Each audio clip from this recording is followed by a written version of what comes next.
Hello and welcome to the Free Cheese episode 441. I'm your Joe Dix, joined by Mark Augustiniak. What's up? Matt Sellner. Hello. The Free Cheese is a weekly video game podcast about video games brought to you once a week by thefreecheese.com.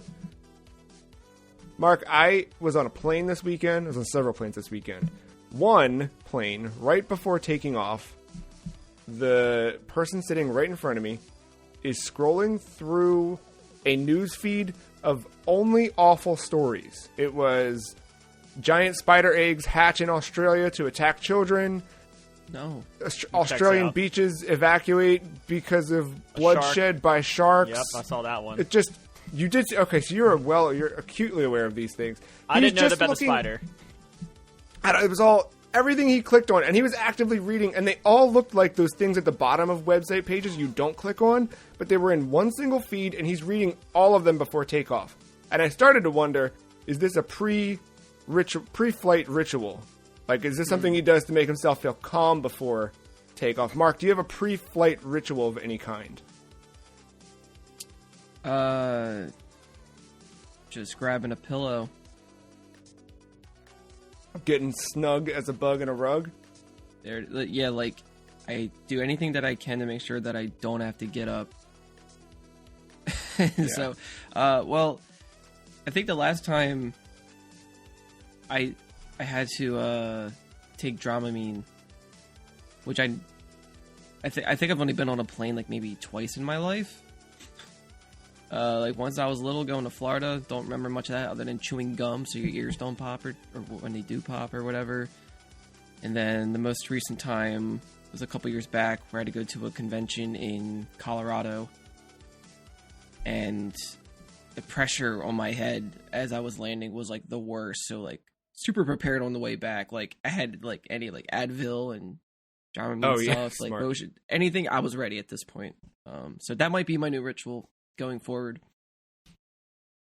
Matt, besides tampering with the fire detectors so you can smoke cigarettes in the bathroom, what else is your pre-flight ritual? Headphones are always around neck, head, or now I've officially switched to using the AirPod Pros, so they're in ear already, so that's just less fiddling around I have to do once I get in my seat. Ah, smart. Oh, you do that even before you're on the plane. As I usually fly Southwest, and you do that lining up. As I'm getting in line, headphones in. I mean, nothing's on, nice. So I can hear or whatever, but yeah, they're in, so it's just less fiddling around. And that's just kind of become my pre-flight ritual, is to hurry up, grab headphones out of pocket, bag, wherever they're at, put them in, kind of slip case now, because of the AirPods, and back into my front pocket, but nothing in the back pocket, only phone. The only other device is my phone in my front pocket. But yeah, everything else is clear. And try not to fiddle once I get in the seat, because I just want to get in and comfortable. I wanted to just take a single bag, and I did. I did great with that. But that one little tiny carry-on, it could have fit the Switch, but I opted for the 3DS. That's the other thing I carry, like, out of bag, Switch, and iPad are like in my hand walking on, like out of bag.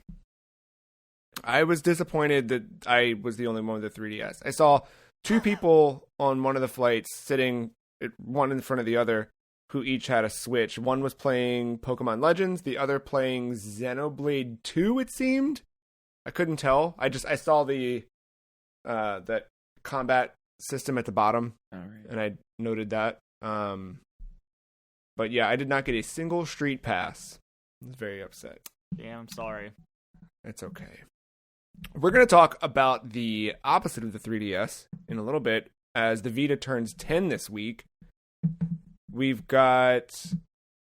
No, this week is actually, mostly we're looking at Vita stuff in a little bit. We're going to kick everything off with Wii Sports, which is our game for the list this week. If you've been not following along with season 10 of the Free Cheese podcast, this season we've each chosen 15 games between the three of us. That's 45 games total. Every week we're playing one of those games. We're coming here to talk about our experience with it. Whether we played it before, this is the first time playing it, etc. How does it hold up? Whatever that may be. And then we have some segments after that tie into that main game topic. And at the very end, we rank it in a big old list that we call The List, which you can find at thefreecheese.com/the list. This week's game, Wii Sports. Who has never played Wii Sports? I think no one, right? Jim Ryan. Jim Ryan, unfortunately, has had to have played it, right? I don't know. Seems out of touch sometimes. Just saying. It's true. First release Wii Sports, November 19th, 2006, for the Nintendo Wii, of course. Developed by Nintendo EAD. Published by Nintendo. From the back of the box. Play like a pro. Transform your Wii Remote into a baseball bat, tennis racket, bowling ball, golf club, or boxing gloves, and turn yourself into an instant sports superstar. Put yourself right in the game as a me, a personalized and customizable Wii version of you. Don't feel like a pro? Pick up the skills you need in over a dozen training games, or just shoot for the best score. Wii Sports was a pack-in title for us in America, something that actually Reggie Fils-Aimé, former Nintendo of America president, helped to convince Nintendo of Japan to do. It was sold separately, I believe, for $20, or I guess it would have been 2,000 yen in Japan. It may have been more than that, but it was sold separately in Japan. He convinced it to go in the box here, and I think, honestly, it being in the box was part of the Wii's overall success, which, strangely enough, as big as the Wii felt, the Switch has just recently surpassed its lifetime sales. But then again, you're also consolidating. I think it's something to celebrate for Nintendo, but also Switch is consolidating two platforms into one. So I think really what we should look at for Switch is how does it perform against DS and Wii combined? And then you got yourself an answer. I know it's different market, very different market. I would say, yeah, longevity of titles worth playing also is part of that. True. Very true. But no, the Wii was a phenomenon, and I think it was largely a phenomenon because of Wii Sports. And I know, so we're going to talk Wii Sports specifically, but quickly, what was your guys' impression of Wii Sports back then, and I guess the Wii overall? I remember, Mark, you were not a big fan of the Wii, right? It was weird. I was definitely going back and forth with it throughout the years. Launch night, I was super excited about it. I was with my friends and they were getting it. I actually had brought my guitar waiting in line, an electric guitar with a little pocket amp hooked up to it, and just hanging out. And I was really excited. It was bittersweet because I was waiting for Twilight Princess on GameCube, and that got pushed back so Twilight Princess for Wii could come out as a launch title. So I didn't really want to play that one too much. So after we went back to my friend's house and played Wii Sports, he fell asleep. I still stayed up, and I was just making a me, getting obsessed with that, and then playing Wii Sports. So I loved that part of the night, and then once I started owning a 360, I stopped caring about the Wii for a year or two, and then I think Smash Brothers brought me back around.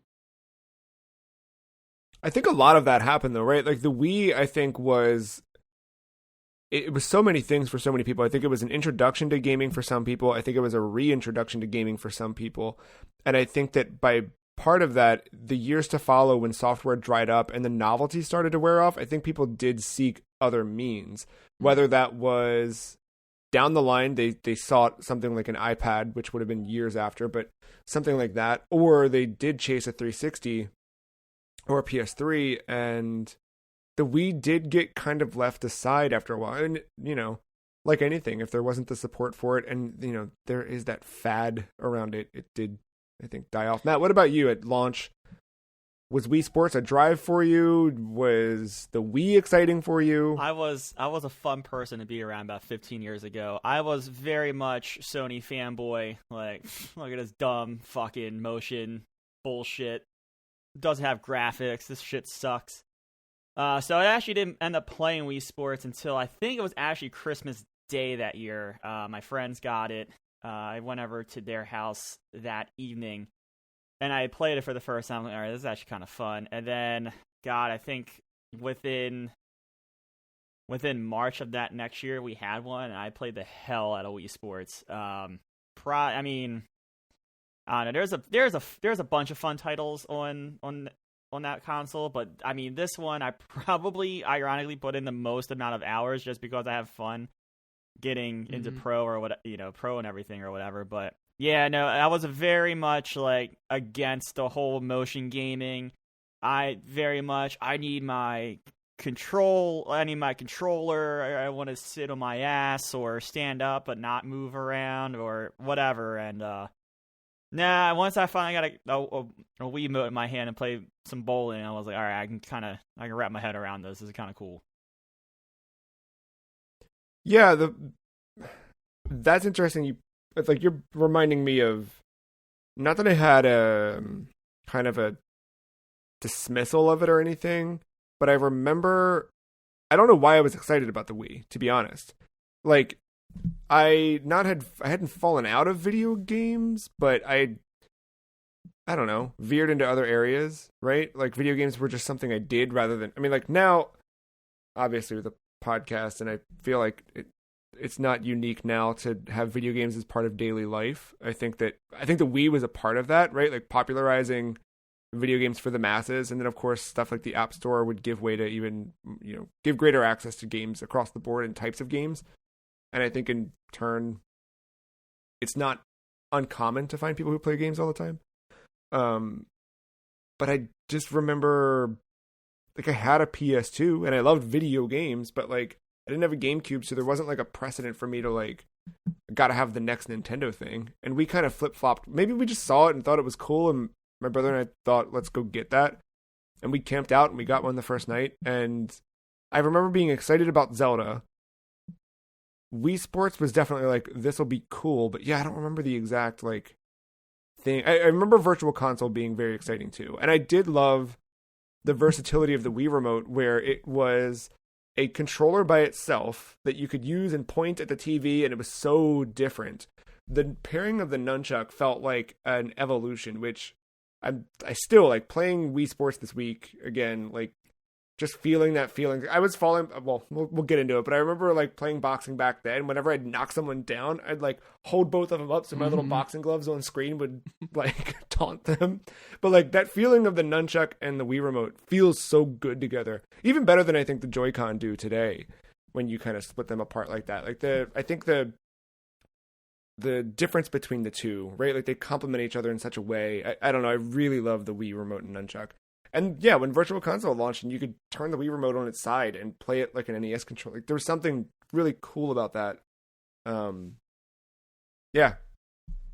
So Wii Sports. Let's talk Wii Sports. We could talk Wii all day, but I elected to have this game added to our list this year. And I think really for a lot of the reasons we just talked about, like it was revolutionary, pun intended.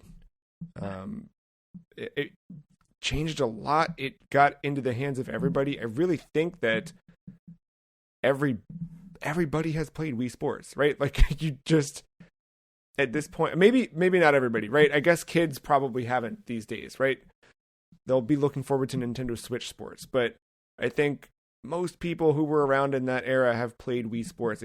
Impact's a heavy word, but I think a lot of people played it, and I think a lot of people have a story about Wii Sports, particularly that first Christmas, that second Christmas, where families around and, everyone's gathering at the Wii Sports. But I wanted us to kind of revisit it just to see, how does it hold up as a video game?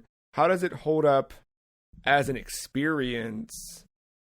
And kind of like, I don't know, I want to talk about our legacy, our history with Wii Sports. in the off chance that there is someone who, I mean, I guess what, it's been 16 years since the game came out, so there might be a 16-year-old who is out there listening that never played this. So what is Wii Sports? Wii Sports is a tech demo for the Wii. It's a sports title featuring boxing, tennis, bowling, baseball, and golf as options to play using the Wii remote. The boxing game requires the nunchuck, and it's motion-based video gaming to simulate these sports, I guess, is the easiest way, straightforward. You know, as you heard from the back of the box quote earlier. But I think each of the games, like, they utilize motion, they utilize gyro, they utilize vibration, rotation. There's a lot of, like, things you do with the Wii remote in each of these that, you know, it was our first literal step into motion gaming, and I think it's still, after this most recent playthrough, I think it still feels good to play. What do you guys think? How does it hold up generally for you, Matt? You know, I think it executes what it set out to do, right? It's not supposed to be the next MLB The Show. I'm trying to think of the current video game. Sorry. It's not supposed to be the next MLB The Show 2K22 or whatever in the world of Wii Sports, and it didn't try to do that back then. It's just a simple motion. You hardly ever move your character. Like, it's all the movements done for you. You're just kind of more focused on the arm action. It's the same with, I mean, golf, you're not really moving, but, like, I mean, baseball, you're not running bases. You're just kind of throwing or swinging. Bowling, the motion of the dude, like, going up to bowl is all done for you. You just have to worry about your arm action. You know, lane position. Right, yeah. Boxing, you know, I guess you can kind of, like, tilt, but that's just, like, the way you're leaning off momentum. You're never using, like, the Joy-Con to necessarily move. So, like, I think it's what it sets out to do, it does well. The only thing I could see is, like, the technology. There's been better advances in motion technology. I mean, even in the Wii's lifetime, the Pro attachment, the Pro Motion attachment, I think it was called, that came with Wii Motion Plus. Wii Motion Plus. Yeah, like, you know, I think in terms of that is where, like, you know, I think the new Wii Sports Switch one could be interesting. Even Wii Sports Resort, the sequel that used the Motion Plus, Wii Motion Plus, right? Sorry.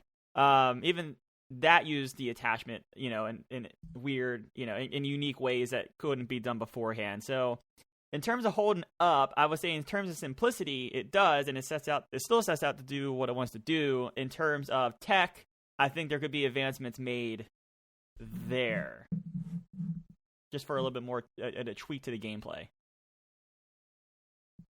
Mark, what was your first impression of Wii Sports?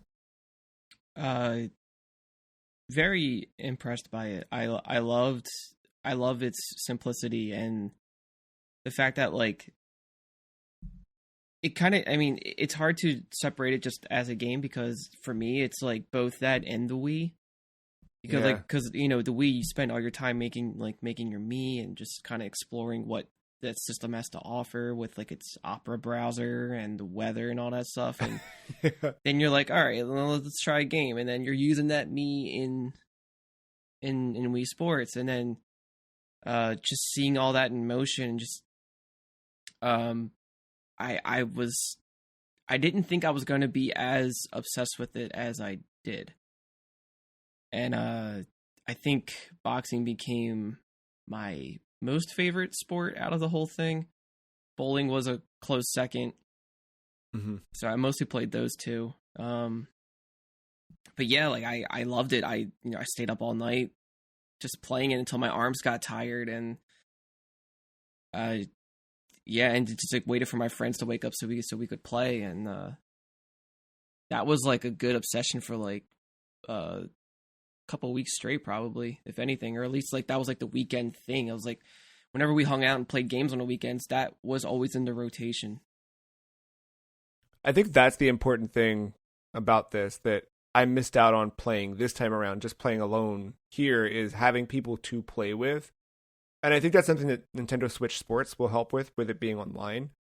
But that was such a key part. Like when it was not long after Wii Sports and Wii had launched, or it was maybe kind of right around the same time that I had started hosting Friday night pizza parties at my house, where every week a bunch of people would come over, and the party varied in size, but we would literally just hang out and eat pizza and play video games. And a lot of it was Guitar Hero, but we had Wii Sports in the mix, Smash Brother, whatever, right? But we had so many people that would come by, and I remember everybody would come over, and the first thing you'd do is like, all right, we got to get you set up with a Mii if you don't have one on the console already. And then that was always so fun, like throughout the years, right after playing, and you're like, oh, there's that person on my baseball team, or in the stands of the boxing is like somebody's dumb Mii like cheering you on while you're boxing. Like that was always super cool, like that integration, and it felt very much like you were building this little community inside of the little white box. That I really, really enjoyed. That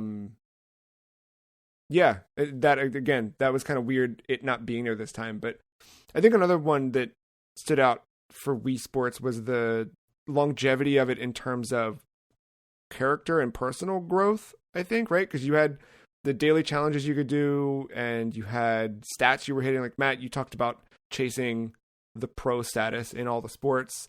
That was a real feat to get. Like some of them you can kind of climb quickly, but some of them, they take some doing.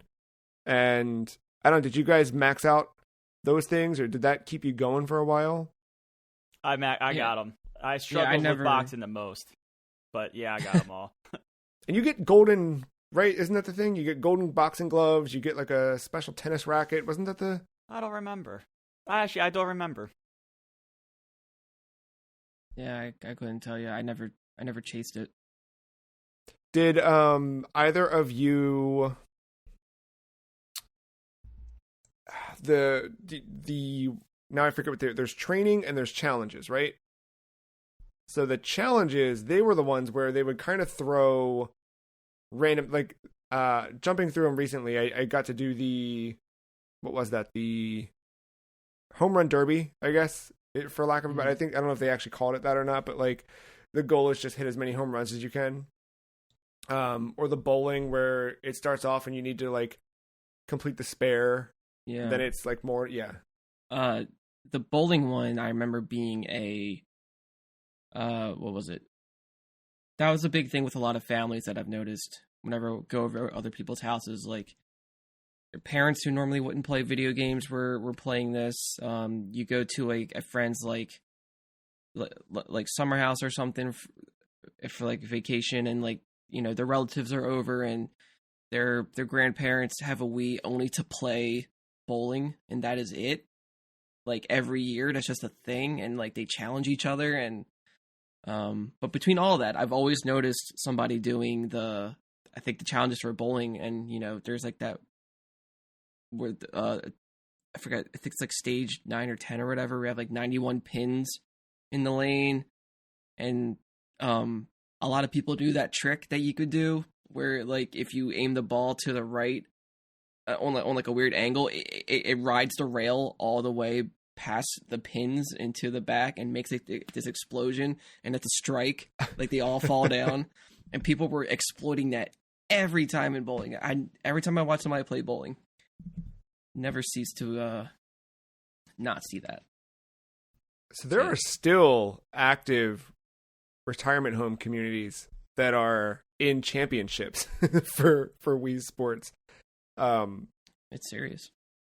Yeah, it's pretty wild. I did a little digging this week, and I saw that there was one site that was specifically writing newsletters for senior citizens, letting them know that there's a new Wii Sports on the way and what to do to get ready. So, yes.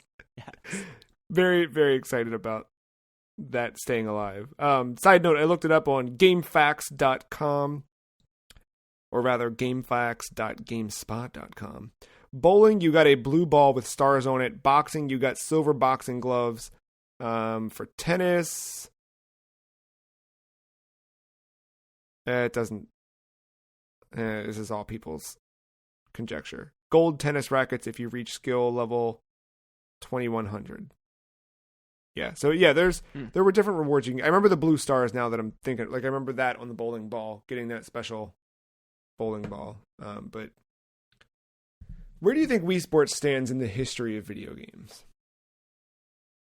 That's a big question. I think it stands pretty high up there, honestly. Whether you played it or not, you knew about it for sure. Even from like a retail point of view, you couldn't find this game. Like you had to have bought a Wii, and then chances are, if somebody traded in a Wii with the game, that was like, or somebody just didn't care enough to actually trade it in the game. But if they like working at GameStop, if they had traded that in, it was gone that same day. Maybe within the same hour, it was traded in. Like it was unbelievable how like it really was so a sought after. fever. Matt, what do you think? Yeah, I mean, it's just such a landmark game, right? Like everyone, it was a phenomenon. Like you don't see that often. No. And I can't remember. I mean, Pokemon Go is probably the closest thing to this. And Pokemon Go, I don't even think. I mean, it was big, but I don't think it was this scale. Like, no. This is just too big of an event. Like it's like very important. It like started motion gaming, and from there, probably we get there, but who knows what the timelines look like for like VR, the Kinect. I know PS3 claims that their motion control stuff was in development, but like, does that even get released? Is it just R&D? Like, so much of that stuff, I think, because of Wii Sports. I mean, the Wii in general, but specifically Wii Sports, because it was packaged in, just such a landmark thing. And like you said, everyone played it, and if you didn't play it, someone who played it, like, very close to you. And so if you say the words Wii Sports, people are going to be like, oh yeah, I remember that. Yeah, it's just such an important landmark, weird phenomenon, tentpole title for Nintendo. And the value is great for it being the packing for the Wii. Yeah. It's I'm surprised that it took this long for Nintendo to come back to it with Nintendo Switch Sports. I know there was Wii Sports Resort, and I know they brought it to Wii U and that, Wii Sports Club. But even on DS or 3DS, that there wasn't some sort of, not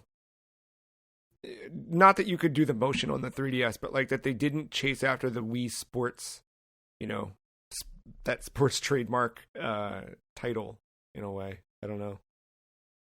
It's funny you brought Pokemon Go, because I was thinking kind of the reverse. I was thinking like Tetris for Game Boy. Yeah, that too. Where like those two games have brought in, well, I guess Pokemon Go as well, but like all three of those have brought in people who probably normally don't play games. And like, that's a huge deal. I mean, I'm pretty sure if, sorry, I guess sidetracked. I was trying to think of like, if I had a Wii day one, would either of my parents played it? My dad probably not, but my mom would probably at least try it for sure. And that's big enough right there in my eyes. But just that level of impact, like people, if you had that relative that only played Tetris, chances are they probably played Wii Sports. Yeah, we had Mii's on the console for my parents. Like we were hanging out playing it for sure. Not as much as we were, right? But like, right. Yeah, it definitely was a cultural thing that I think it's cool. I like when humanity can come together in one thing like that, and I think Nintendo really had something there with Wii Sports. We'll come back. We'll talk a little bit more about Wii Sports throughout the episode, and of course later on we will rank it against the rest of our list. We're going to move now into a segment called PlayStation Network Recommendations. We started this segment last year during the brief period where PlayStation had announced the planned closure of digital storefronts for PlayStation 3 and PlayStation Vita. it's the 10th anniversary of the Vita this Wednesday. So we're going to talk a little bit about Vita, share some memories, share some game recommendations, talk about where the Vita ranks historically for us. I think it's also kind of strange that we kick this segment off in Season 10 on the heels of the Nintendo announcement that the 3DS and Wii U eShops will be closing next year, which is kind of a bummer. I mean, I understand the business need for it. I'm sure that cost to operate and maintain security on those systems versus incoming costs and daily user activity, probably stark difference, but it is, while inevitable, it's always sad. I'm thankful that Sony found a way to keep the Vita and PS3 stuff alive, at least for the time being.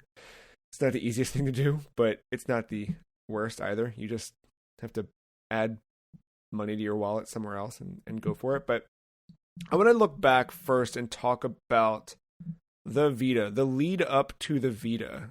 So we first learned about Vita by its code name, NGP, Next Generation Portable, in January of 2011 at CES. There had been rumors about it, and there had been little whispers that Sony was making a PSP 2, but we wouldn't actually have official confirmation until January of 2011. The 3DS launches March 2011, so that already is kind of like they're getting into the next generation first before Sony could.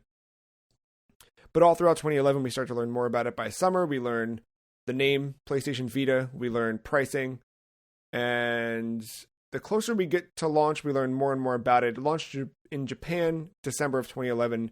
In North America, February 22nd, 2012. However, there was also the early edition, I believe is what it was called, or something like that, where on February 15th, you could kind of buy like a big bundle that came with a memory card, a copy of Little Deviants for the PlayStation Vita, and you'd get everything a week early. Leading up to the launch, the announcement of the Vita, all of that, Matt, what was your reception of, or excitement around, or non-excitement? What did you think of the Vita before it launched? I was kind of out of the, it's weird to say, but the mobile gaming market at that point.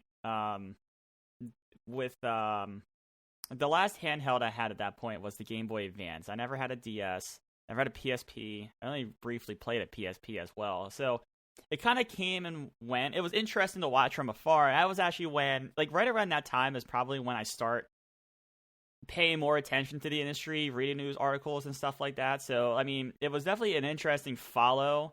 But I knew it wasn't going to be something I got, especially day one, if ever. It was definitely going to be a more like a revision, price drop, that kind of thing.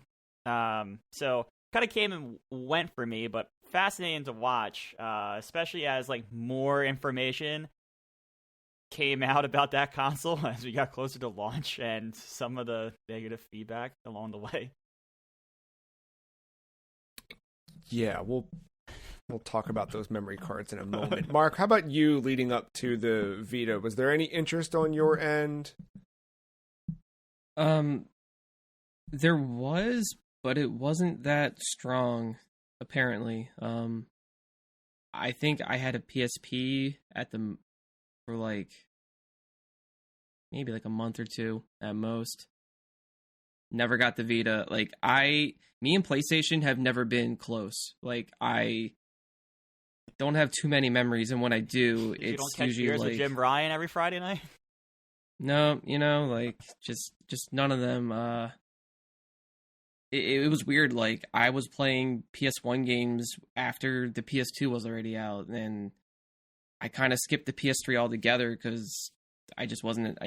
Console wars were real at that point for me. And, yeah. I was just heavy on the Xbox side and Nintendo here and there, but yeah. So it's kind of shallow. I anything about the Vita was just through outlets, or if I don't think I even knew many people at that point who had one. Maybe one person.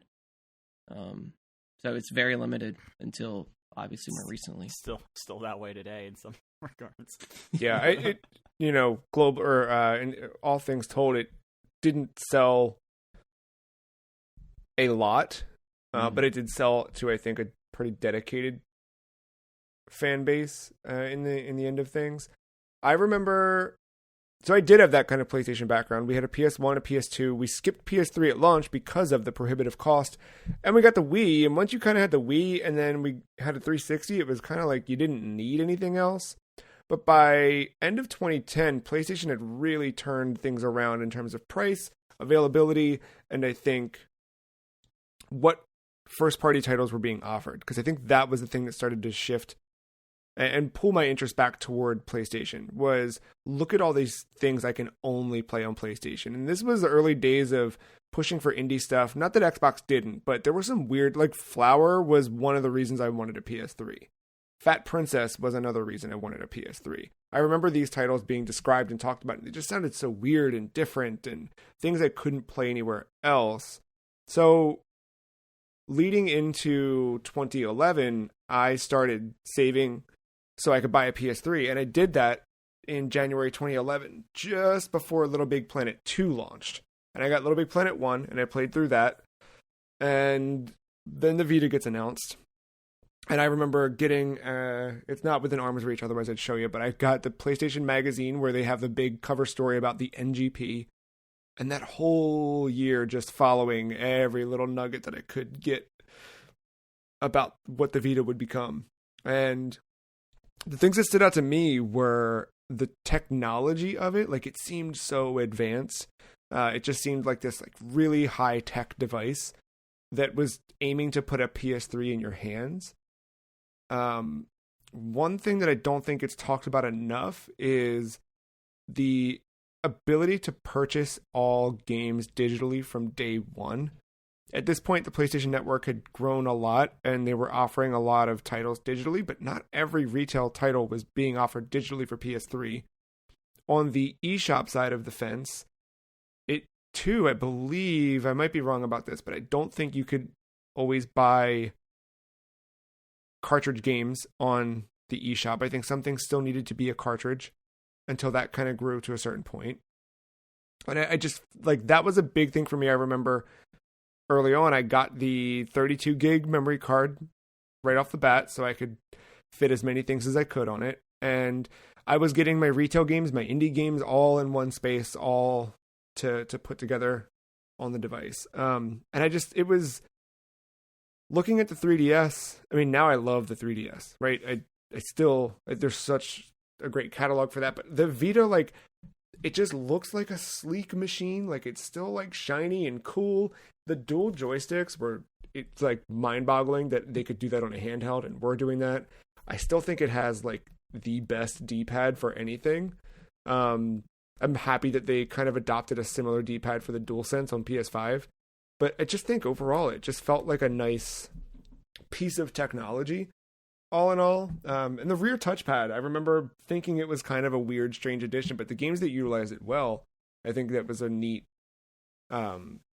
add-on. And yeah, so let's talk a little bit about titles. Are there any titles that stand out significantly to either of you on Vita as something? I've got a huge list, so I kind of want to spread the love. I think I've brought this up multiple times, but Rogue Legacy was the one that, like, I think the whole idea of the Vita came together with that game. It was the one where, like, I could take my save to my PlayStation 3 and play through there. Oh, I want to hang out in the living room and watch something with, my family. I could Vita, and like that was it. And I probably, honestly, I'm sure Vita numbers are somewhere.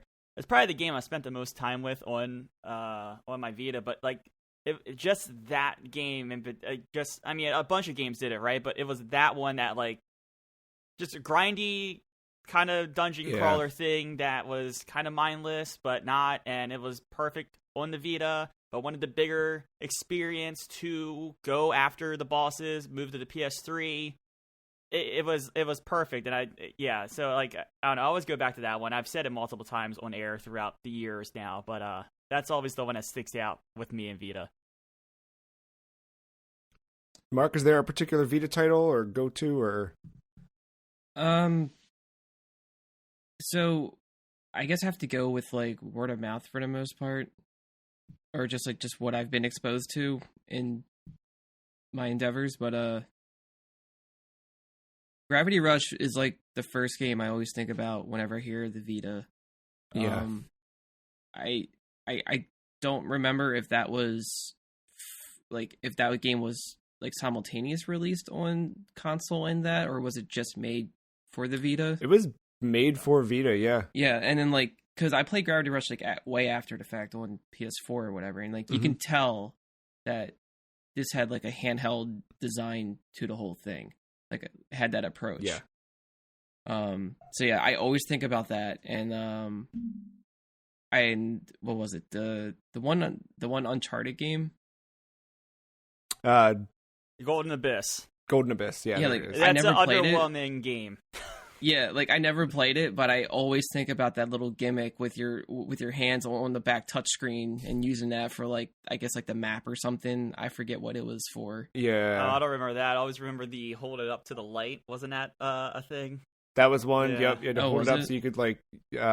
I forget what the actual mechanic was. Yeah, but I just remember years and years of hearing Greg Miller talking about that dumb mechanic, and then me finally doing like, oh, this is really stupid.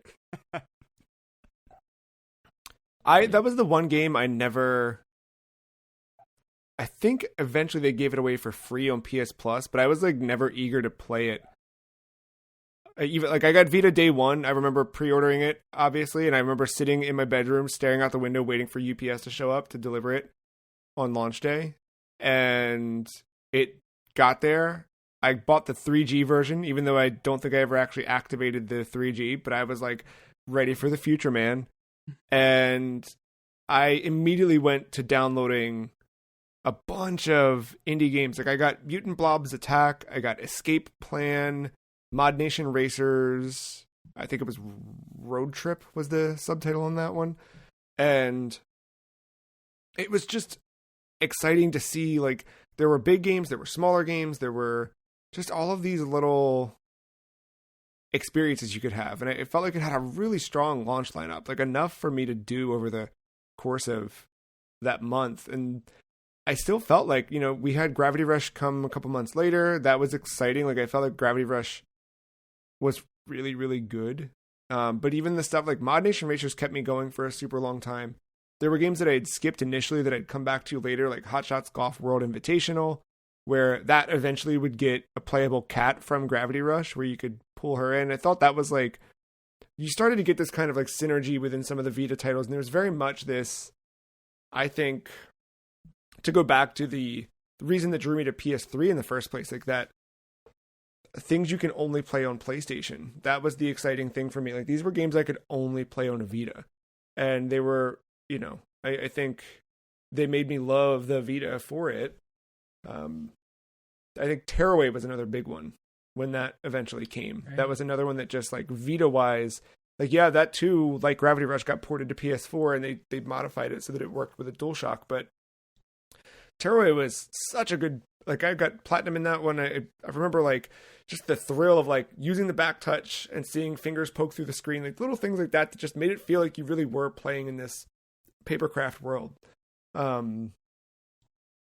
Another huge one that I'll never forget. I mean, generally speaking, I think that console ports, when they were making games for PS3 and Vita, I think so many of the big console games ended up being closer to the PS3 counterparts rather than like demade. They did have concessions to that. Like they put out Arkham Origins and they did Arkham Origins Blackgate for 3DS and Vita.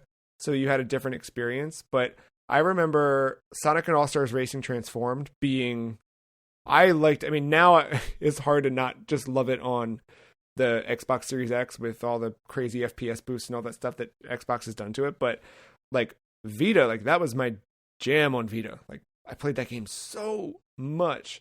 Mortal Kombat 9 on Vita was just the console game. But the big one for me was PlayStation All-Stars Battle Royale. I remember they had like a tech demo test or whatever you could do. I remember being on my college campus, hanging out, playing that tech demo thing, and like loving it. And then when the game finally dropped, it did not do the thing that Matt described of like syncing progress. You had to do both, but I got the platinum in both. Like went through the story mode with every character, everything you could do in that game I did, and I thought like par for par. It was so good on Vita. Yeah. The PSP back catalog, again, like with Matt, didn't have a PSP, but having all of that available here had me excited, and I ended up buying a PSP Go after the fact. And then the PS1 classics weren't made available immediately, but I think eventually they were. They definitely were. And that was exciting, like having Symphony of the Night in my hands again, rather than, on a TV, was cool. This was an indie machine for sure. I played a ton of Spelunky on this, Hotline Miami, Binding of Isaac, Luftrausers, Fez, Pinball Arcade. And I think the final piece about the Vita that was exciting, as someone who was pretty new to PS3 by the time it came out, is trophy support.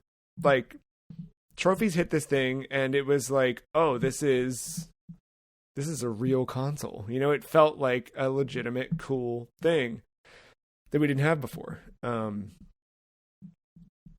don't know. I love the Vita. I still play it from time to time. The last thing I think I was playing on it was Silent Hill. No, Metal Gear Solid. I guess technically Silent Hill, but I didn't play a ton of it. But I mean, I've got a ton of PS1 games on this thing. I've still got some Vita things that I pop into. Army Corps of Hell, I'm kind of always, every couple months I'll go back to, do a level in it. It's just a great little handheld, and it looks great, feels great. And the thing you just said, like, all those titles are absolutely fantastic and great, but when the PS4, well, I guess I had it with PS3, I just never used it, but with PS4 remote play, like, there's a lot of, I forget the name of the land, there's a lot of Fallout 4 areas that I explore for the first time on my Vita, because you could. It was, the remote play was good. When you had a good connection, it worked quite well. And stuff. Yeah, I played a lot of Doom 2016 that way. That's impressive. I was about to say, I think something a little bit slower, like Fallout, where like you could rely on VATS and not have to use the touch pads on the back or whatever, because they weren't the best replacements for L2, R2. But there's a lot. That stuff was cool. So you had all the great titles, but you also could always remote play as well, which was neat, and it worked pretty well. Yeah. Sadly, I think now the netcode for it's better to use it on an iPad or a phone or something. But yeah, it's still really good. Long live the Vita. 10 years. If you've got Vita stories, Vita memories, please send them in, podcast@thefreecheese.com. We'll read them on the air. We're never going to stop celebrating the Vita. If you've got recommendations, send them in as well, podcast@thefreecheese.com. Let's keep the Vita train rolling a little bit. We're going to move in. Dude.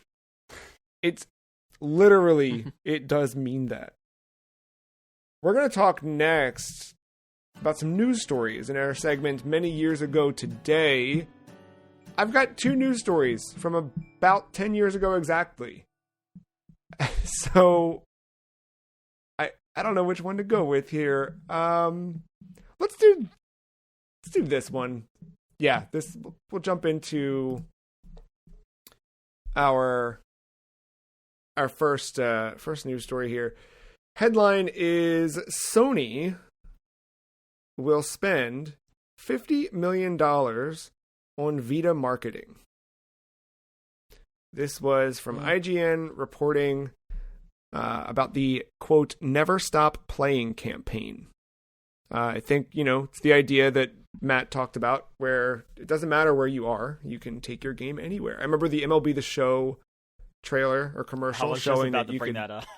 Yeah, right. You could start on one, carry it the other.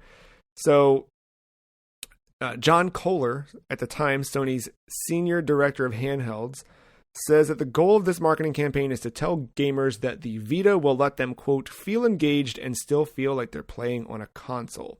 Now, this news story, I pulled this in particular because the way that IGN frames this, or, the kind of copy here, is, I'm going to read directly from this, is it's no secret that the Vita isn't performing well in Japan, but Sony aims to make sure that history won't repeat itself after next week's American and European launch. So this article is actually from February 13th, 2012. According to Kohler, the campaign is the largest platform launch in terms of marketing investment we've ever had.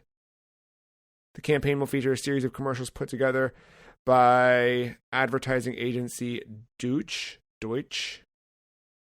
and the commercials will show you how the Vita, quote, affects you socially, and were shot over 3 days in Buenos Aires. Narration says the world is your battleground. Shows off Vita's multiplayer and augmented reality capabilities. Another quote saying gaming is no longer playing alone in a basement by one person with one machine. It's all networked. I bring this one up specifically because of the way that the press framed this news story. The news story is Sony's kicking off a massive ad campaign. The intent of an ad campaign, forgive me if I'm wrong, is to make the public aware of the thing you're trying to sell. However, all of the reporting around this time, and there's dozens of news stories just like this one, that seem to highlight the failure of the Vita. And I wonder, the question I'm asking of you two is, do you think that the Vita did not do well because so many people said that the Vita wasn't doing well? Did that impact either of you? No. Yeah, I don't think I never even heard enough talk about it to give it a negative review of it. It was... So, no, I said no early. I think it's no for the question and definitely no about me. The no to the first question, I really, truly think the memory card thing was a bad mistake. I think that was the death. Because you had to pay, like, you buy the machine, doesn't have a game packed in, unless you got one of the, one of those special bundles. Yeah, but... Doesn't have a game. Go to buy game, but then you don't have a memory card because it's very limited. Maybe a couple save games, if that, on board. So then you get... Yeah, you needed a memory card, You need a memory card, could not, and the memory card is the price of a game. Yeah. And the system wasn't cheap either. No, it's like $300, right? The console launched at $249.99. And at the time, I want to say that was about the price of a PS3. Maybe the PS3 had even dropped to $199 at that point. The other side of it, the 3DS, which was its contemporary competitor, the 3DS was $249 at launch, but by the time that was March 2011, it launched at $249. By August of that year, we had the price cut for the 3DS. So the 3DS was already under, and where the PSP dominated DS just dominated, period, but the PSP did really well in Japan. I think another part is Monster Hunter moved from PSP to 3DS, and I think that hurt it in Japan quite a bit. Also, maybe the online service had an impact too, because I don't know, maybe I'm wrong with Vita, maybe correct me, but you probably needed to pay for PSN, right? No, not at this point. At that point you could just use an account to play online for free. If you did pay for PlayStation Plus, you did have the added bonus of free games every month. They started incorporating Vita stuff, but that was still after launch. And you still, but you had to get the PS Vita with the 3G or whatever. So no, I was an idiot and did, but you didn't have to. It was Wi-Fi capable, just 3DS style. I think the other neat thing, 3DS had Street Pass, which was the superior version, but Vita did have Near, which was a cool little app that I remember you'd open up and it would show you a little geographical map and show you people nearby you who are playing Vita and what they're playing. And I still have a friend on my PlayStation Network list who was just some dude down the street. It was a neat little app, and you could get little gifts in games. I think I got like some stuff from Mod Nation Racers, like car parts or something. I don't remember. Yeah, I mean, I remember a lot of the negative press around Vita. But I remember like the 3DS kind of had bad press initially too. I remember the 3DS not having a great launch. One of the big things that people were most excited about for 3DS was Ocarina of Time, and that didn't launch until June that year. It was delayed at launch. Star Fox was another big draw, but that was pushed to September, I think, that year. And there was quite a bit of like, why would I buy this 3D? Like the 3D was neat, definitely, but I remember like there was no virtual console at launch. There were a lot of things about 3DS that were a little underwhelming. And I think the price cut helped significantly. But I remember for me, another big thing between Vita versus 3DS was I loved the DS Lite, and I thought the DS Lite was such a great form factor. I thought it was such a like pristine machine that felt really good to play and hold and everything. And I never got a DSi, but like that brushed feel, like it felt like a premium device, and it felt like they nailed it, right? Especially when you look back at the DS original, the big fat one, and what they turned it into by the end. And when the 3DS came out, it felt like a step back in hardware design. It was like that glossy finish that felt wobbly, and I didn't love the way it felt compared to my DS Lite or the DSi. And the Vita, on the other side of it, was like, this thing's got two sticks. Yeah, they don't click in, but it's got two sticks. It's this high-tech piece of, it was exciting in that regard. I thought that, I don't know. I think the other killer, though, I mean, for the hardware itself, it's I think the memory card was a massive bad mistake, but it also did not help that this is around the time of the cell phone, right? Like the iPhone 4, which was probably one of the biggest phone transitions for smartphones, was in 2010, I think, right? So, like, you already have a propped up app store. You are getting iPhones on more carriers now because at this point, iPhone is off AT&T and is on Verizon. I think it might actually be on Sprint and T-Mobile at this point. So, yeah, it was an emerging market that the Vita was. I don't know what you want to say about it. Like, did it come too early because of the 3G? It could have been 4G, and that would have helped the cellular. Or did it come too late where the market is already starting to establish itself and grow in an uncontrollable pace that Sony just can't compete in? It's a weird spot. I think they probably launched at the worst time they could have. I don't know. It was weird. Tough. Like, had it been earlier, it could have been a phone, and it probably could have done well as a phone. Had it come later, they maybe could have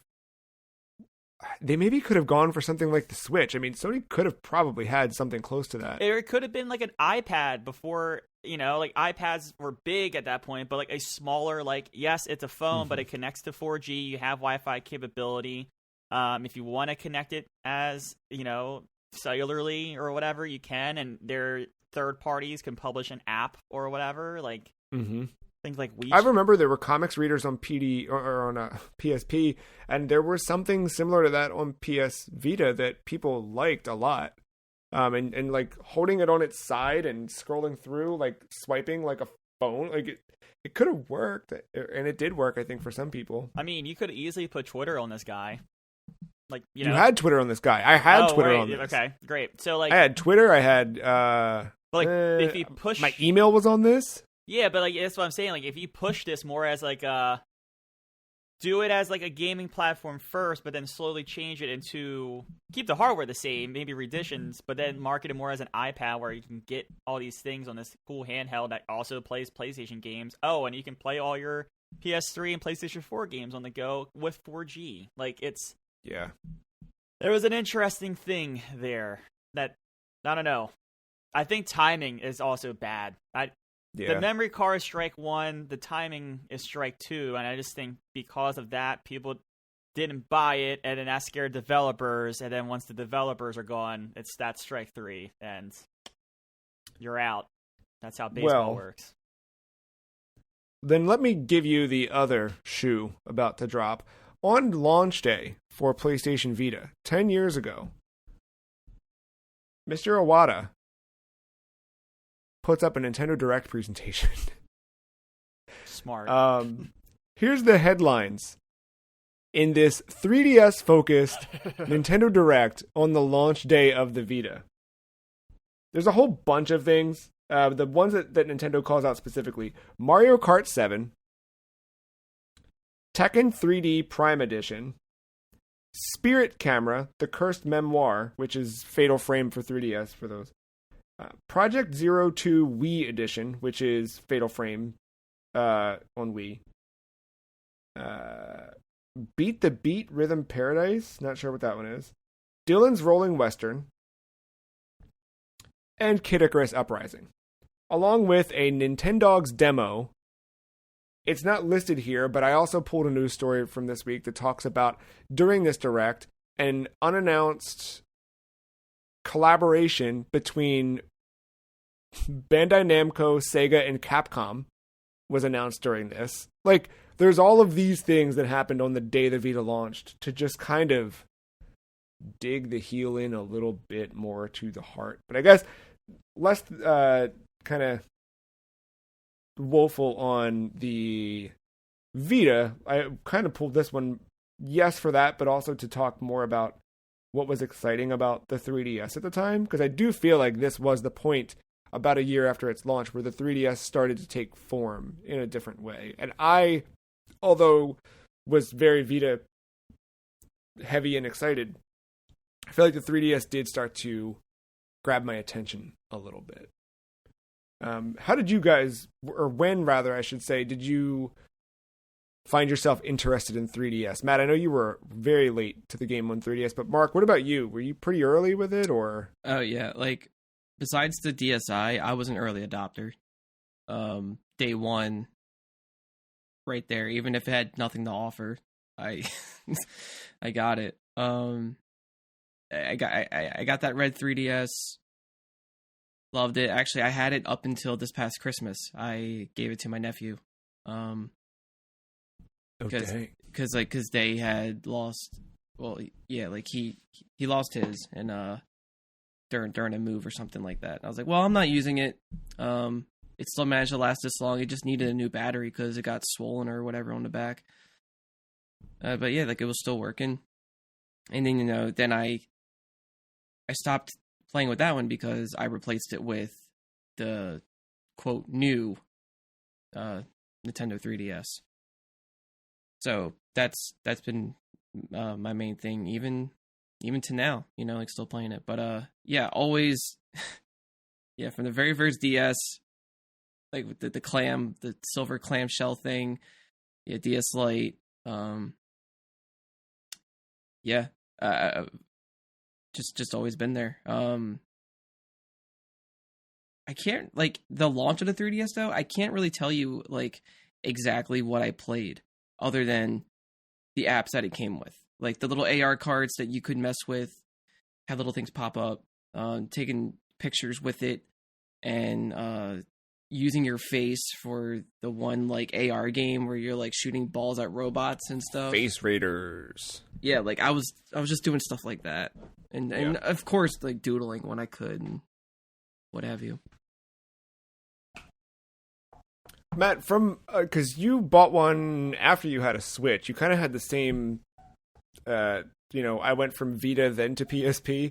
You went Switch to 3DS. What is your, from afar, what was it like watching the kind of evolution of the 3DS? Because we'd go through some iterations, and that was what pulled me in. I remember the redesign where we finally got the 3DS XL attracted me, but also they finally put it out in just a solid black unit, and that was the thing I really liked in the XL.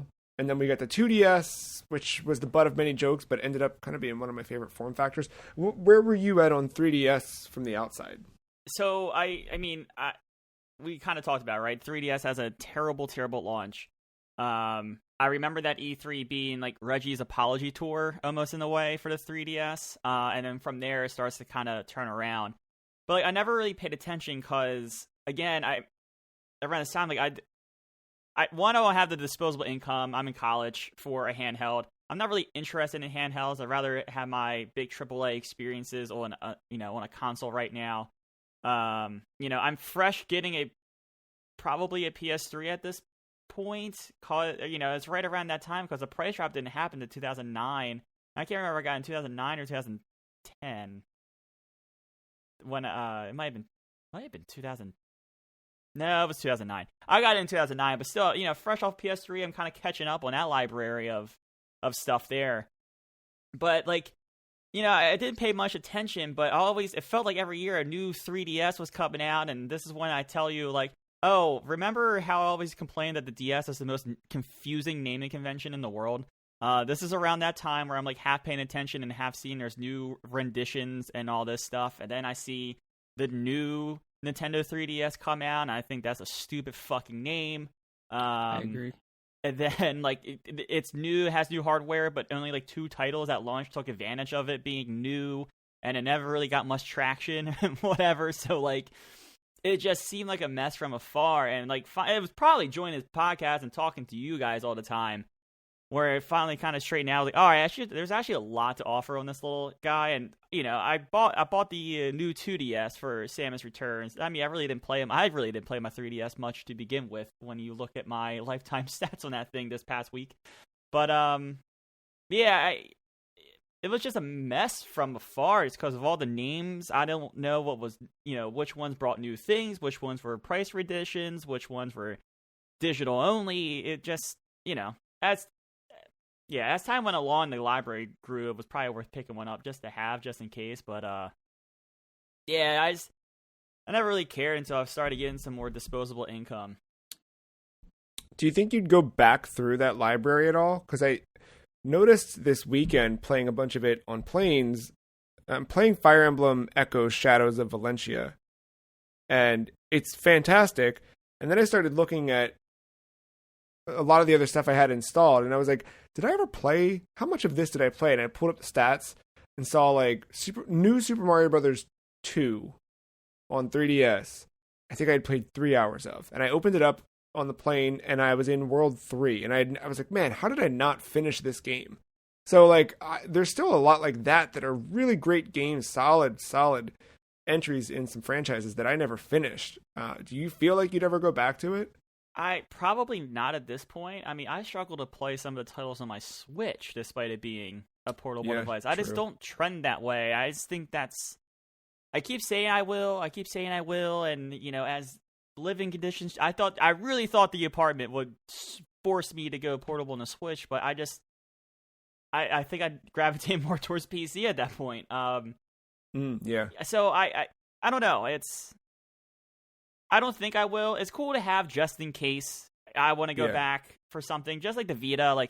I have more hours on the Vita, I will say, than the 3DS for sure. But same thing, I have it just in case, but I don't see me turning on that device anytime soon.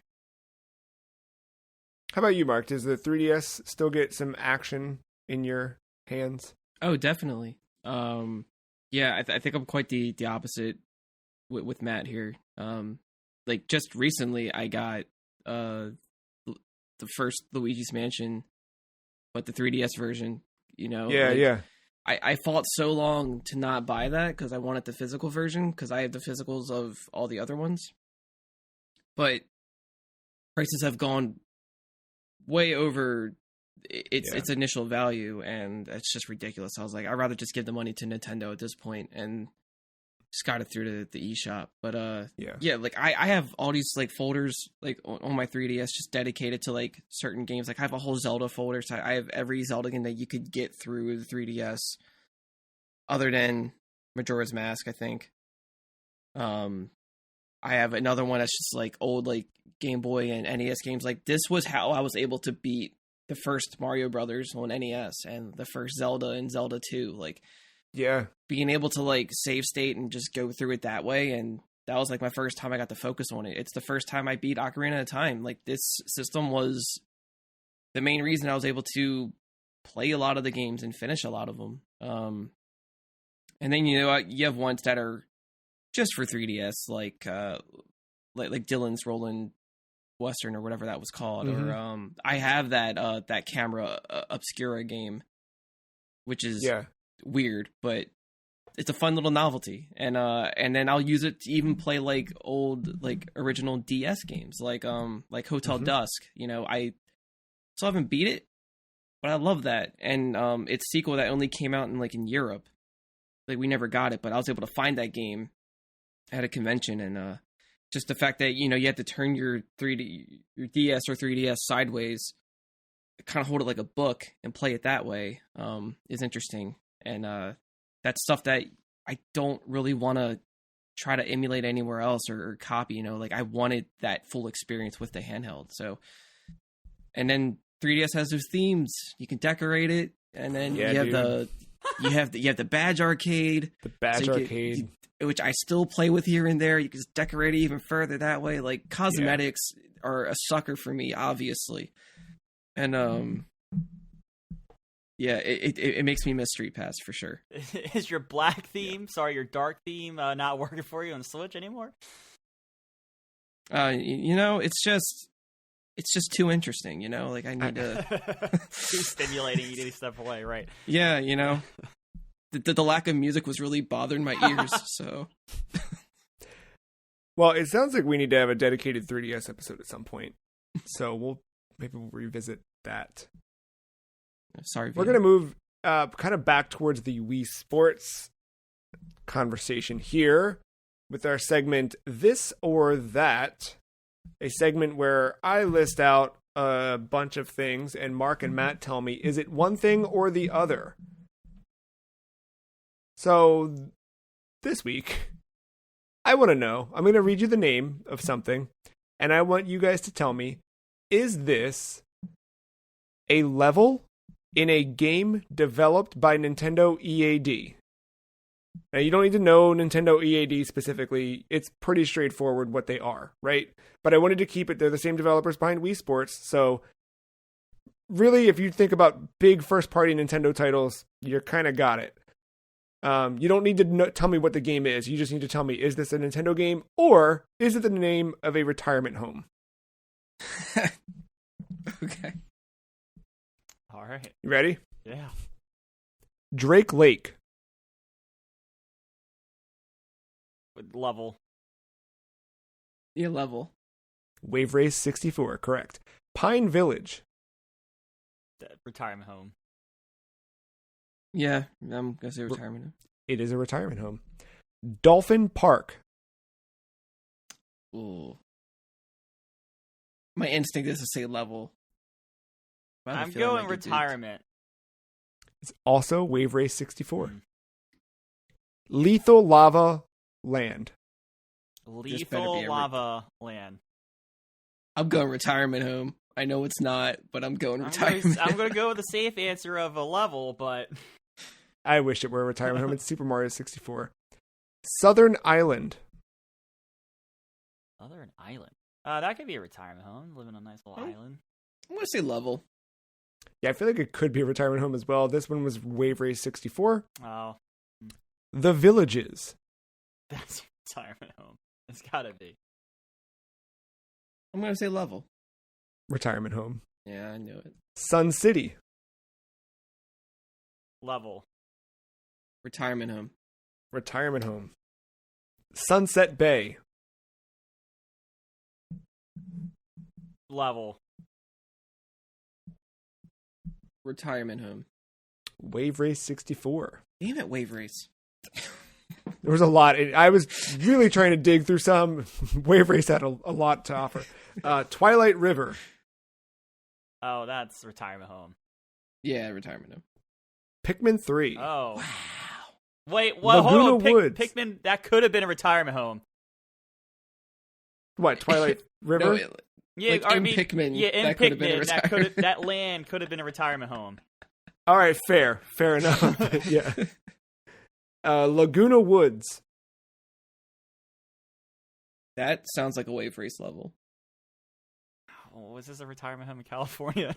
I'm going to go retirement home. It does. When I saw it, it sounds like Wave Race, but it is retirement home. Dang. Lake Providence. So specific. Retirement home. Retirement home. Trilogy Life.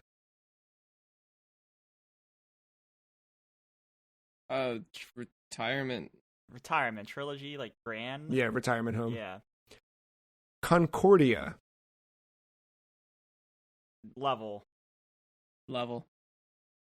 So not only is this a retirement home, this is also the Wii Sports Championship winners. National Wii Sports Championship winners. Good for them. Good for them. Stone Creek. I feel like Wave Race is still lingering, so I'm going to go with a level. I'm thinking Pikmin now, so yeah, level. Retirement home. Dang. Forest of Hope. That's got to be a level. It sounds like a level, but I'm saying retirement home. That one's Pikmin. Fuck. Rider Wood. Riderwood? Is it Rider with Rider a Y? Wood. I think that's important. I. I'm going to go with a Rider level. Wood. Retirement home. Retirement home is correct. Oh, if it was my a Y, God. if it was a Y, I would have went retirement home. Jolly Roger Bay. Isn't Jolly Roger licensed? Oh, Isn't that like a miniature golf course? that's something in Ocean City. I want to Retirement go. I'm thinking of Jolly Rancher. I think is my problem. I'm gonna go retirement home. It's funny because I feel like you both know this very intimately, but framed in this context, it's throwing you off. This is the eel level in Super Mario 64 with the great music. Because Jolly Roger's like the name of a ship, isn't it? I think it's like the flag. You know, the... Okay. It is an amusement park though in Ocean City, which for listeners is like our 3-hour away drive to a beach. Moo Moo Farm. And you know what? It sounds like a level. It's level. Yeah, Mario Kart. Yeah, okay. The Distant Spring. Level. Level. No. Home. Pikmin. Fuck. Again, though. Any of these Pikmin levels, though. Farron Woods. Oh, that's a level. Yeah. Yeah, Twilight Princess. Sky Garden. I'm gonna say level. Mario Kart DS. Solavita. Home. I'm gonna level. Retirement home. Dang. City in the Sky. A level. Level. Twilight Princess. Yeah, that would be kind of morbid for a retirement home. Tropical Wilds. Level. Yeah, level. Pikmin 3. Ordon Village. Level. Level. Twilight Gotta Princess. do that one. Come on now. Holiday Island. Level. Yeah, I'm gonna say level. Sounds like the perfect track. It's Pilot Wing 64. That one's a weird one, though. I'm looking at it, and to the right of it, I see it says Pilot Wing 64 in my notes. But even reading it, I was like, that's a retirement home. Twilight City. Level. Had to get you with one more. Wave Race 64. Riverside Silver. I'm gonna say retirement home. Retirement home. Yeah, this is a little catch. I think it's- 22. It is a retirement home, but it's the team name of the retirement home who was in one of the national championships for Wii Sports. And last but not least, Spocko Square. Level. Retirement home. Spocko Square is the name of the social space where we are all playing together in Nintendo Switch Sports. Oh. Yeah, I know, right? Is that a retirement home? It looked like it. It looked like a very high-end... They're catering to their audience. It's like a Exactly. Soda Sopa retirement. Yeah. Our next segment, a game by its trophy. Matt, you've put together a trophy list for Wii Sports, where you will read us the... You put it together so you got titles of what they are, and we have to try and figure out what do you have to do in Wii Sports to unlock this trophy if the Wii had trophies? They should have. Nintendo should have trophies in general, because they don't. You know what? I'm good with Nintendo not having trophies. What I would like, though, is... No, hear me out. I want the idea of the... I don't need an overall trophy list, but I do... Okay. I think that let's either bring back Mii's, or if we're looking at like this new Nintendo Switch Sports, where everything looks like a Ninjala character, I think like let's make those the new Mii's or something. What I would love is by playing in games, I'm unlocking things for that character that I'm then using in the game itself. Like, not unlike the Xbox Live avatars used to do, right? Where you'd play a certain game, you could unlock a t-shirt for your character. But like, let's say I do one of these things. Let's say I get my first strike in bowling on Nintendo Switch Sports. I unlock whatever, man, like a pair of socks or something. And like, I think that would be a way that I could get behind a kind of achievement system on a Nintendo platform. But I don't need like a massive list. I feel like, to be honest, at times I think trophy lists can be, I don't know, they kind of, I feel like they weigh me down a bit. There was a point where it was really bad with trophies where like I would only play certain games if I knew the trophies were going to be attainable or fun to do. It impacted me way too much. I think now the thing about trophies and achievements is I sometimes feel like I haven't completed a game unless I've done a certain something. And I really love on Nintendo where I can still get a sense of completion with and have no, you know what I mean? Like there's games I've like played through and I felt good about, but like I missed like 3 missable trophies and I only have like 12% of the overall completion. And I'm like, ugh, I didn't beat that game. I suck at that game. I don't think if I want it and it's attainable, I'll get it. But like the fact that I'm not platinum in Dark Souls 2 instead of Dark Souls 1 doesn't mean I like that game any less. And you know, and I don't consider it like that for me or whatever. I can walk away. Teach me, because I'm an idiot. I don't know. It's fun though. I was playing a game on my Xbox to be talked about soon. And just having the achievements both pop everywhere, it's still fantastic. That's the best feeling in the world. The computer is going off, Xbox is going off. Anyway, but if Nintendo had a trophy list, this would be it. Yes. All right, I'll start you off. Not so little anymore. Not so little anymore. Reach Pro in boxing?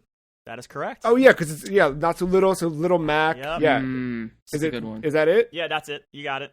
Nice. So that will be the last one that is related to pros. I figured I do have other named trophies for the pros, but I figured it'd be fun to see what you all come up with for the rest of the pros.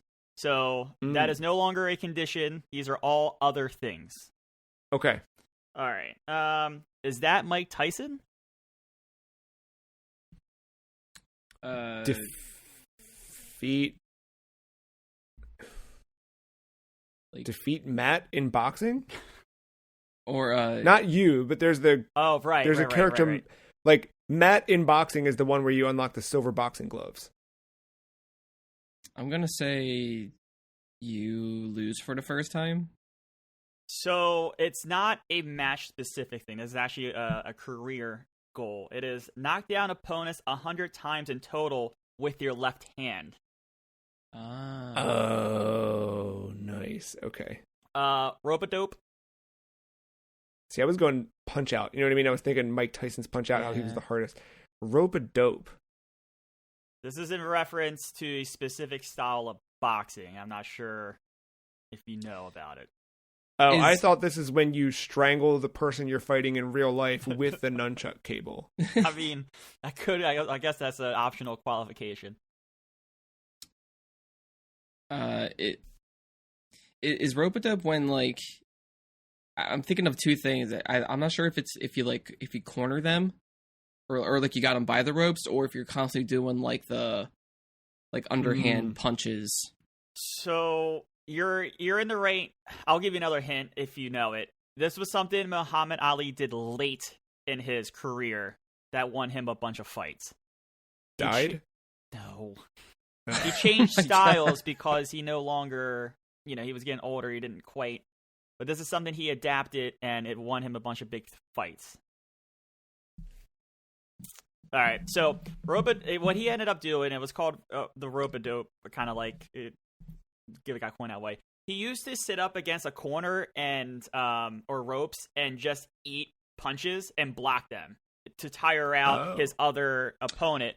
So by the late rounds, he was actually fresher because he wasn't moving. He was just blocking. If he was blocking effectively, he wouldn't be, that hurt. And then he would come out and start swinging because other guy was tired and making mistakes. So based off of that, I had it reversed. Yeah, you were getting there. Block 5 punches before throwing your first punch. Oh, that's good. That's a good trophy. Yeah. Keep splashing coffee in my face. More like the Check You Out channel. Is it the Check Me Out channel? It's related. Maybe like play with a guest character or play with an imported me, complete a challenge with an imported me. You're right, but how many? Oh. So it was Mark. Well, before I say Mark, do you have a guess? An official guess? No, go ahead. Have 30 different Mii's earn at least 1 skill point in any sport. So this was like how I did Wii Sports. I just imported a bunch of freaking people from the Check Me Out channel, like Hulk Hogan, Michael Jackson, and anyone, and just had all these people play. So yeah, I guess you could create 30 different Mii's if you wanted to. But yeah, that's where that came out. Put in the work.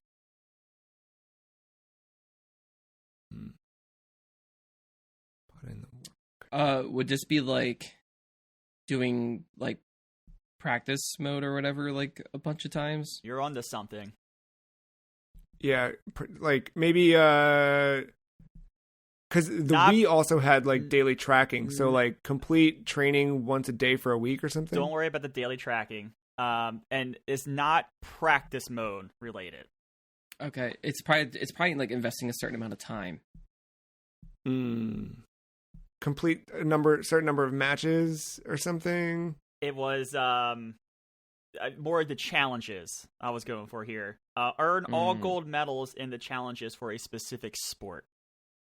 Okay. But some of them were. I remember some of them being grindy and taking a while to get gold. Yep. Rallyman. Don't know the Rallyman.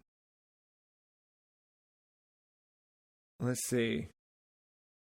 There's probably some sports term that I was incorporates say, rally. If you know the term, it should be pretty straightforward. It's tennis. I was gonna say it has to be a tennis thing. It sounded like a tennis thing. Oh God, I don't know. Volley the ball back and forth 12 times or something. That's it. I just had the number at 30. Look at me go! Think of that clip, that infamous clip where both people are up at the net frantically, just rapidly just.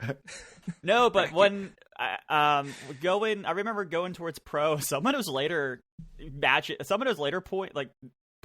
earning points in some of his later matches. Oh my God, it took forever. It was like 60 rally to get there. Oh man. Do you all know what a bat flip is in baseball? A bat flip? Yes. Like, take the bat and toss it? Yeah, so, like, okay, so... like, throw it so you're, like, letting go of the handle, it rotates, and you catch the handle again? Yeah, no, not necessarily. Kind of like the opposite of, like, of a walk, where, like, instead of the ball hitting you, you chuck the bat at the pitcher. No, I like that. It's a celebratory action. It's actually quite controversial in the unwritten rules of baseball. It could be deemed too braggy or whatever, but I made a trophy called Feel Free to Bat Flip. It is hit a walk-off home run. Okay. There's been what is the bat flip? It's when you literally just chuck, you just chuck the bat in celebration. Like you hit it, you wash the ball, you chuck your bat towards your own dugout in celebration, you start running the bases. It's a very it's one of those dumb unwritten rules of baseball where like the other team will start to hit you for celebrating too much. It's dumb. I'm all for the bat flips. It makes it exciting. Wrist strap optional. Right, exactly. Yeah, there you go. What pressure? What pressure? What pressure? What This game will would be have you under? I'll give you a hint here. This will be in baseball. Oh, it's either. Ooh, this is tough. It could be hit a grand slam, or the pitchers sweat if they're close to if the batting team is about to do something. So, or I think like usually if they're losing. So yeah, maybe like get a strikeout while your character's sweating or something. So, same idea as the walk-off home run. It is strike out the batter for the last out in the game when he is the tying or go-ahead run. Yeah, okay. Yep. Hook, line, and sinker. They don't have fishing in this game. I'm going to say this is golf. I think it's boxing again because of a hook, right? All right. I'll steer you in the right direction again. Baseball still. Okay. Okay. In one match, throw, or in, in one strikeout, get a strikeout using the three alternative pitches besides a fastball. So I thought about that being the condition, but it's just a curveball. You bait them with fastball, then you throw in the got him, hook, line, and sinker. All right. This is a dumb one. You might not. It must be Sunday. This is golfing related. And this is in reference to like a real thing that a specific player only does on Sunday. Oh, there's no way, because Okay. one, golf is lame. It's worse in real life than it is in video games. I hate it. I hate people who play it. So yeah, no, there's no way I'm going to get this one. Mark? Know of any famous golfers that do a famous thing on Sunday? Die? Rather wear a famous thing on Sunday? The only golfer I know is Arnie Palmer. Yeah. And that's Okay. Tiger Woods always wears a red polo on Sunday. So the condition would be have your me wear red while golfing. All right, I that's a would've got very that good trophy. immediately. Despite my misgivings typically toward wear golf. red. That's a good trophy. Gilmore happy. All right. Okay, hold on. I feel like this one in golf, you're just full max swing, just reckless, and you make it. Yeah, get a hole in one when exceeding the swing meter, right? All right, so good conditions. That was not my specific one. I had eagle a par 5. No, that's good too. Mm. Probably more fitting for him. Yeah. Well, also Probably. like I know there's that par 5 in the first course that has like the little island if you want to risk it for the biscuit on the left side. That's not on the bend where you could easily get the eagle. So I figured that would be an easy enough one. I said I wouldn't do that. All right. The trophy is called "That's the most impressive thing you'll do in Wii Sports." Hole in one in golf. No, there's something harder.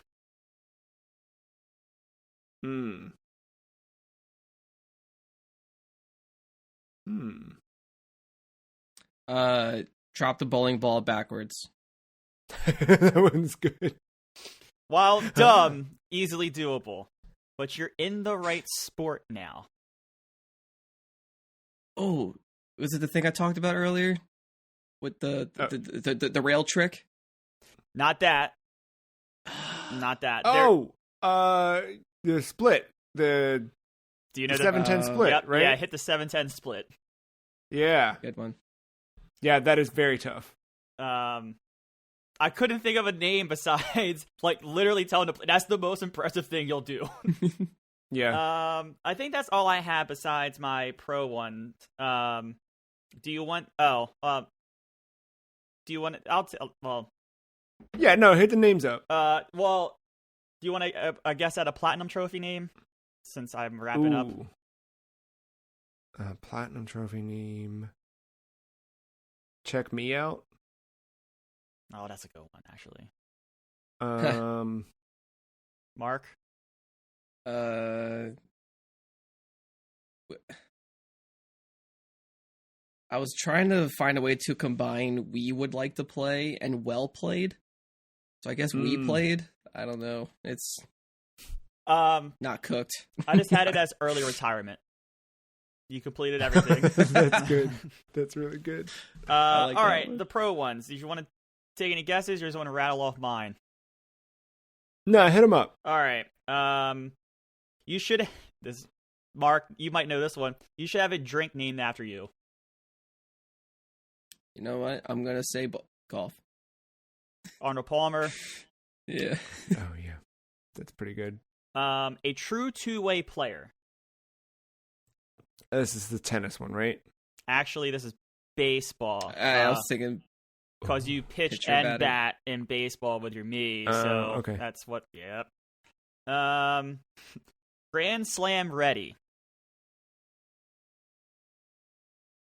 Why do I have to? I keep having to look at the thing. Grand Slam is baseball, or is it?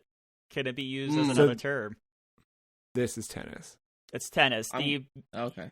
The major 4 tournaments in tennis, like the Australian Open, Wimbledon, U.S. Open, and the French Open, are considered Grand Slams. Okay, that's good. And of course, the last one. Who do you think you are? I am. Which sport's left? It's bowling. Have you ever seen that clip of that man yelling after hitting a clutch thing? Who do you think you are? I am. Yeah. Yes. Yeah. No. Oh, yeah, that's worth. Bring that one after this. Mark. Oh yeah. Who do you think you are? I am. That guy's the best. The whole lead up to that clip is pretty good too, but the when he delivers the line is great. Yeah, that's all of them. I would offer a second one for golf as Dances with Wolves, specifically because of the Kevin Costner connection to Tin Cup. Okay. Other than that,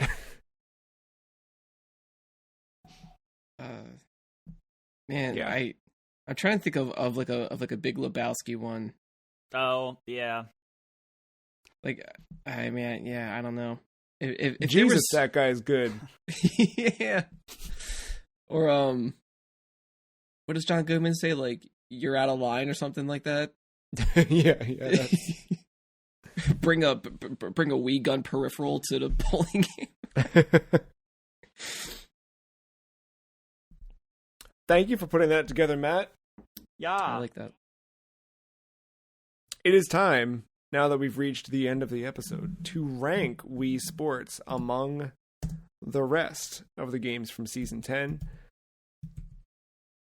Currently,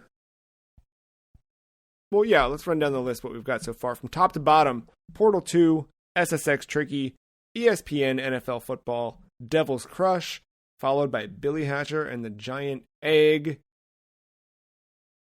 I am very curious to see where you guys are ranking Wii Sports.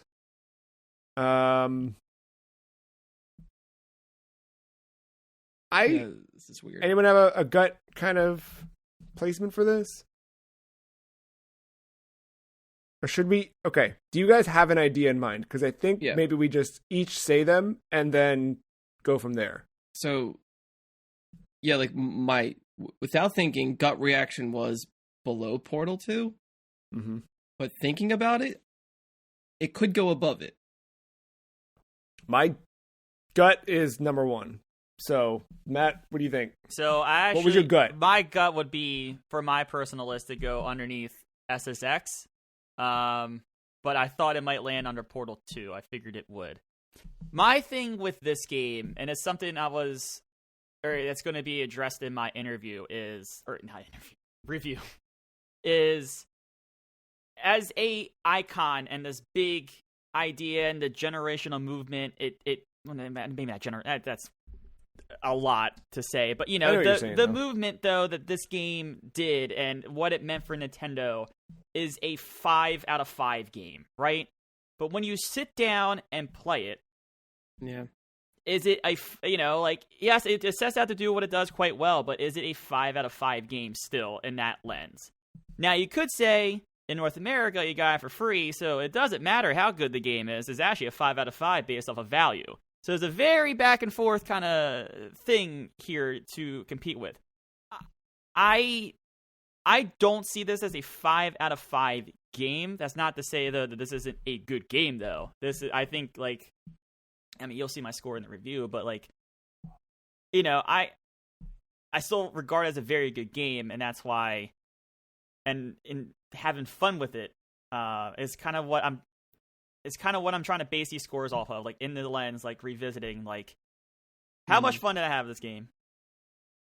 Was it more fun than SSX? Maybe, maybe not. I had a lot of fun with Portal. That game still holds up quite well today. And I even with sketchy expectations of it being a little bit too long, it wasn't. It was great. I still enjoyed my time with it. It was a 5 out of 5 experience again for me. And that's where I guess with SSX Tricky in this game, I could probably flip flop them back and forth depending on my mood or whatever. But that's why I'm around there. I'm looking at it from that lens. But if we're doing it as a cultural icon. Yeah, no, for sure. No. I think it's I'm with you. For me, I looked at it as ranking of fun, and I revisiting Portal 2. I loved it, and I still think it's great top to bottom. I think it's a great puzzle game. I think it's a great experience. But I want to keep playing Wii Sports. I kept playing boxing. I kept playing bowling. And seeing the DNA in Nintendo Switch Sports, where I know that's not the same, and I'm not talking about that game in particular, but seeing that and being excited about that made me go back to Wii Sports again. I really have had a lot of fun revisiting Wii Sports just as it is on its own. And I just then also thinking back, not to its history in the global history, but just thinking back to my own history with Wii Sports, the longevity of it, the fact that it is so easy to pick up and play at any point. A couple years ago at random, I just decided I wanted to play baseball, and I just popped in Wii Sports and just played into the Wii Sports Club version. You know what I mean? But I just popped that in and played baseball for a while, and my arms hurt after a while from pitching and swinging, and it just, there's something simple and perfect about Wii Sports to me that I just think has been unrivaled. I mean, it is the perfect pick up and play title. I'm not going to dismiss that as a feature. And for me, just looking at the experiences on the list, it's just number 1. That's why I may put it there. Yeah, but this ain't no dictatorship. Mark, what do you think?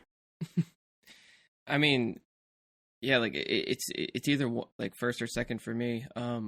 But what I like about Portal 2, I said before, that to me is a perfect definition of what a sequel should be. Wii Sports to me is, even though it's basically a tech demo for the Wii, it I think it goes beyond that. I think it not only is it a fun tech demo, but it fully, I mean, because tech demos are meant to show you what it can utilize, right? But I don't know. There's something about the Wii Sports that even everything past it, the island one, and you have Nintendo Land for Wii U as that tech demo, and now you have Switch Sports, and even with Switch Sports, people are still nostalgic and missing Wii Sports because of some differences or what have you. There's definitely something there. Even if this game wasn't as big as roping in people that normally wouldn't even play games before and bringing people together or whatever, even if it didn't have that, I still think this is something I could come back to, and I don't know, like I think its drawback is, I guess what makes it unique, and it is the control and gameplay setup. Like, it's not just a simple sit down and play unless you have the space for it and you're willing to like flick your wrist a couple times, but like sometimes you just don't want to do that. So there can be that trade-off. But I don't think that's that big of a deal to me. I think this has a bigger impact on me than Portal 2, just because of it. And I don't know, I guess I'm just a sucker for like arcadey, simple jump in, accessible things. I guess that's just more like casual side of me talking. Yeah, I think that's the like the fun appeal for this to me. Like, these are like, I mean, talking Portal 2 versus Wii Sports is apples and oranges. They're like so much. But yeah, I just think wholly as an experience, just for me and like just fun, Wii Sports still ranks above. But if you guys are both thinking Portal 2 over, I'm certainly happy with that. No, I'm starting to think it goes number one for now. I just think it did a very good job of balance in so many ways. No, it just sticks out to me. I think the pick up and play aspect of it is, I mean, that it's probably the most approachable game. Period. That's probably why it's so many people played it, right? I mean, it's definitely more than a tech demo, because a tech demo wouldn't have had, the rankings up to pro, wouldn't have had the challenges, it wouldn't have even probably had a practice mode in it, right? It would just had you pick a sport, thrown you right in. Yeah, it would have, a tech demo would have been, here's bowling, here's baseball, see you later. So, like, but this has that. There's depth here to this game, despite it being so simple. Yeah. I don't know. If you're both leaning, I could put it either or. I hear the arguments for both. I think personally, I have it below, but I mean, like you just said, it's not a dictatorship. I'm not opposed to, definitely not opposed to it being at number one. All right.